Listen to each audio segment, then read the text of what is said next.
chon piak mi zum tu nun he the thiam a har tuk shring shale achana chun thang chat naga achana chun soi sel naga har nak tang pari kai san atam ka boy jisu na mui du nu ka mu kho nak ding asia chun ka ton mi pawa lop nak nun ka ngai kho nak tha ka bom ka mu boy pa na ka dot nak hi a thu gi na ba sang shing chan na sinin ka tao lai hi na ka siang lo ka mi din mo mi til na le ka na ni thei mi o mangi na ka om chan zung zai leng mang a chana mi khi ka tiang min si se mu boy pa ka chu nga kai lo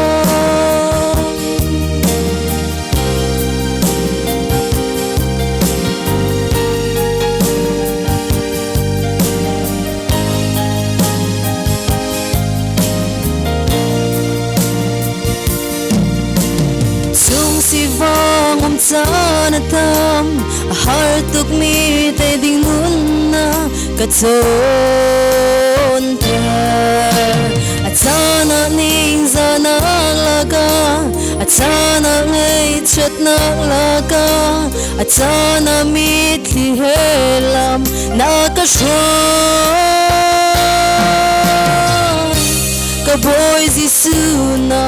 ma long lo thot chin nak ding asia chun ka ton mi pawa lop nak nun ka ngai kho nak nga ka bom ka mu boy pa na ka dot nak hi a thu gi na ba sang shing chan na sinin ka tao lai hi na ka siang lo ka mi din mu mi til na lai ka na ni thei mi o mangi na cao chan zung zan leng mang a chana mi khi ka tiang in si se mu boy pa na chu nga kai long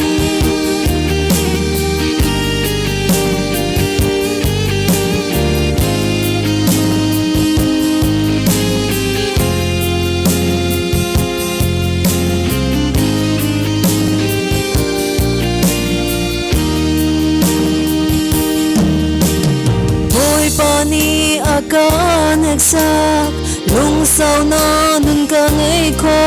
nak nga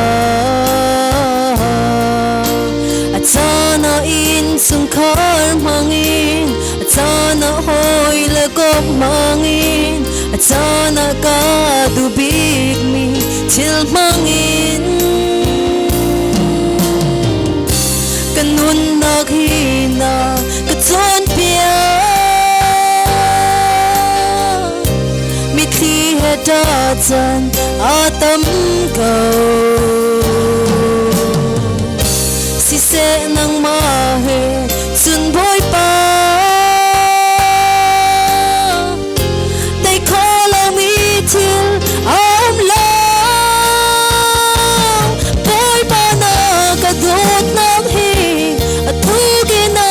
va sang shing chan na sinin ka tao lai na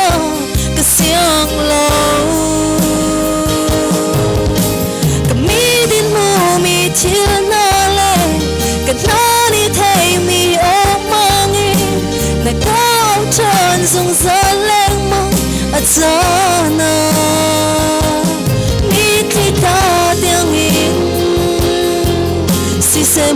lôi po na chung ngõ cài lo